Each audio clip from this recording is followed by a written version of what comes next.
Sorry, this is the best I got for a phone holder at the moment, but let's just be happy. So it's going to be a first startup on Speedy after, I mean, it sat for a few days. Uh-oh. I think we're going to have clutch issues on the way down.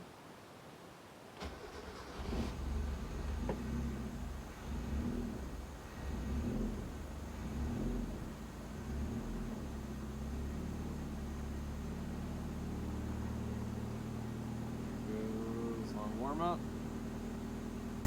Alright, so that vibration you're seeing is the vibration the car has.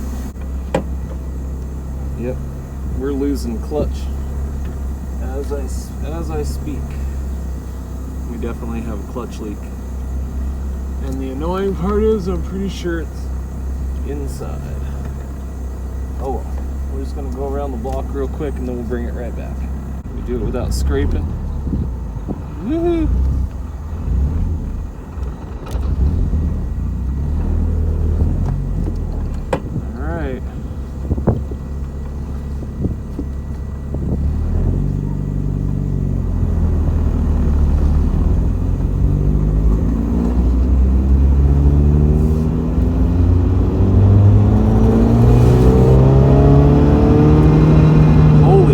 It feels like a completely different car. Holy jeez. I thought that 410 was gonna create some issues, but it definitely did not.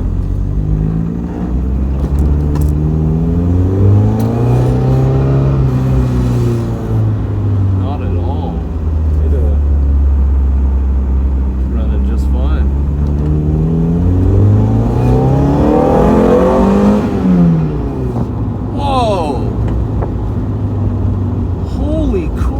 That wasn't even full throttle. That was about half throttle in first gear. Holy dude. This thing's got some pep now.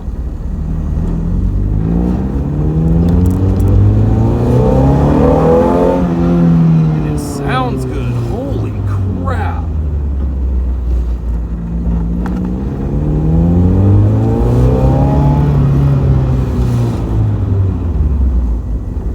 Holy crap, ladies and gentlemen. Holy jeez. Oh jeez, Rick. Oh jeez. Alright, what's happening? Before I get too far into this, I want to show you guys what I did. So I spliced off these wires here. You can see where the heat shrink is. Okay, so it's this wire right here. I spliced it off here. And then I also made another connection. Where'd that wire go? This one here. Okay. So red is going to be power supply 2, blue is power supply from here. The reason I did that is because the wire is actually black and red. So, I mean blue and red, sorry. The wire is blue and red, this the main one I tapped off of there. So this is the one, this is a constant power supply. And what I did was I ran it through there where it normally came from, or at least where all the wires normally came from. And I ran it to these here. Okay, so this one's the ground. You see it's separate. These two are the power supplies. Everything, the two power supplies, two power supplies have insulation covering over the terminals. That way nothing will short them out. And then the ground is just a ground. The ground is connected also to the AFR. And I also ran the power, as you can see here, to the same little junction. Okay, so it's actually teed in right there at the bottom. You can see where it comes in. All right, so how this works is I have a switch on my console. Okay, see right there where normally you would have power windows, or I think it's power windows, possibly power locks. All right, and then all I'm gonna do is I'm gonna take these, I'm gonna connect it underneath, and so when I wanna turn my ECU on, I just, and there it is. So I would get in the car like normal, check for neutral, flip the ECU on, turn the key. That would be the process to start the car currently. Yeah, I'm in my shorts. Don't worry, I actually have clothes on. These are my short shorts because it's Arizona and it's warm all the time. Who wears short shorts? I wear short shorts. So there you go. Problem solver there. And then we were able to retain all the wires that give the deck, it's proper power. Everything's right here, which is really cool. Rather than being up here, it's down here. And that keeps us from being so heavy because these like to break. You can see how it just kind of moves around. And I'll do something to actually get it to sit up in there properly and to lock into place. And that way, you know, somebody can't just come up and steal my stuff. But this is also one of the multimedia head units. So this one, digital multimedia head unit. This has no CD player, so it's really light, which is nice. It doesn't go all the way into the back there, and so it won't hit. I just have it sitting in here at the moment. But you can see there's a frame around there. Maybe you can see, maybe, there we go. Yeah, there's a frame in there. And a lot of times what happens is people put these stereos in, and then they pinch the wires back there and they cause these random power problems. And what it does, it takes out what's called the room fuse. And the room fuse is what supplies power to the ECU when the ignition is off. So the problem I was having is that when I would turn the key to the on position right there, it would cut the main power. It would give it from the ignition, but that wasn't enough. The amperage is really low, and it's trying to supply power to the whole entire circuit off just that one 12 volt. It needs two of them. It needs one 12 volt to run the 5 volts, which are all the sensors, and then it's going to need 12 volts just to run the main ECU input. And that's going to be the same for Mega Squirt, pretty much any standalone. I have the power disconnected at the moment. So I'm going to get this all put away and set up, and then I'll show you what it looks like with everything tucked away, put away, and yeah, I'm actually really excited because this is it. Now that I'm done with this, I can clean the car up, and then we're ready to roll. Oh yeah. What's happening, folks? So we are back. You can see it. I got my front bumper pulled off again. We're getting the purple quick disconnects put on this time. I just got the wheels done, pulled them off, torqued the wheel spacers. I'll probably go run the car around a couple times in the morning before we leave, or probably a smarter idea is just take the torque wrench with me, do a couple, you know, drive a little bit. Whenever we get fuel, probably pull over, torque them just in case. It's not going to kill me to bring torque wrench. I'm not going to cry about that. Otherwise, she's running okay. Little lean here, little rich there. I mean, auto-tune kind of sucks. I'm not really a fan of what's happening with auto-tune. I don't know if there's, you know, something I'm missing here. I do need to verify my base timing before I get too much further. So that's one thing I got to do before I leave.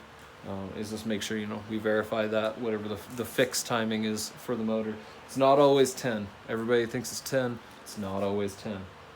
So it's a good thing to figure that out, enter that info in. Otherwise, everything else looks pretty good. I mean, it handles well. I did have one mishap where I lost all my front sway bar all the sway bar bushing bolts were really loose for some reason. I'm not sure why, because I tighten things usually to the point of breaking them. I'm famous for breaking bolts, so I don't know what's happening there. You see, we got old D Money, brother man Darren out here. He's got his NA6. You see, he's in here playing with himself. Oh yeah. He's getting his Speedy also. Look at that. Look at that. He's got a Miata as his background. You can see it right there. Here's his. He basically did the same thing. He flipped it up, got a filter there, filter here, filter here. Yeah, looks good. Looks real good. He still has all the fancy amenities and whatnot. Looks like he took his heat shield off. Hey, you know, you left this in here?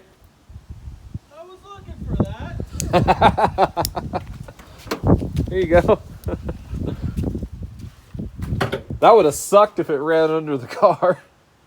Yeah. Yeah. Yeah. Here, let me get the light on for you. There you go. Put some more light on it. So you can see he had to zip tie it to pull it away from the alternator that's right here. See, it just barely a finger through.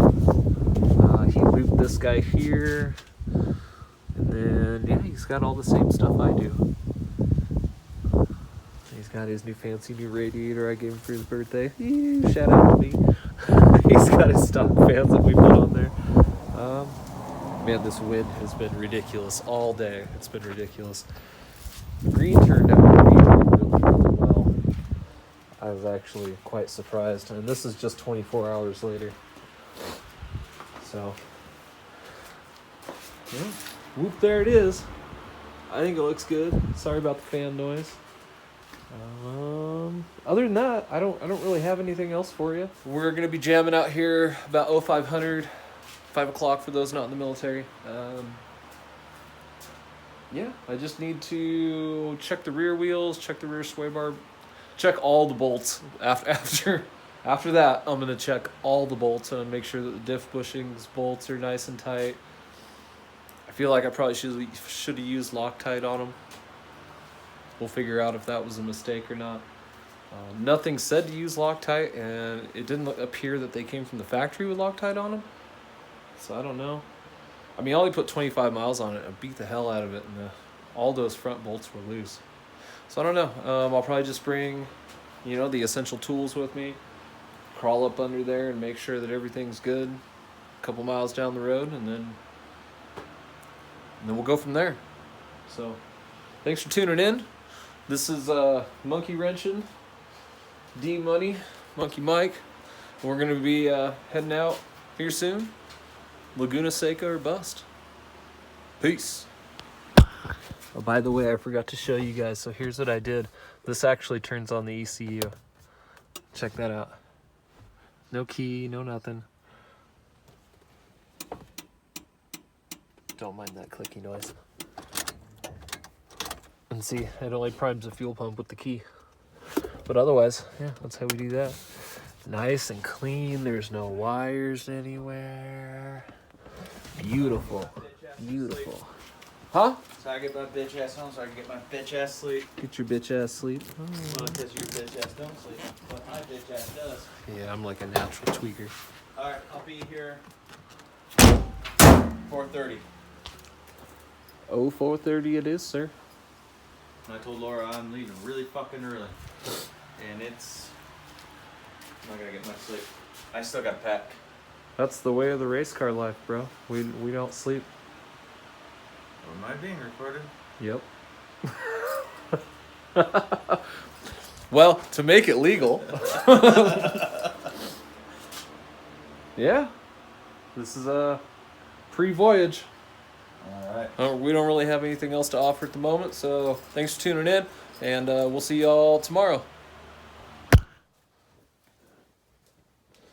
Alright, it's currently 12:30.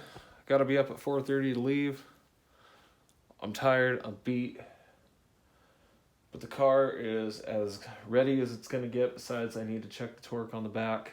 I'll do it just before I leave. It's up on the ramps right now, so that'll be easy peasy. Lemon squeezy.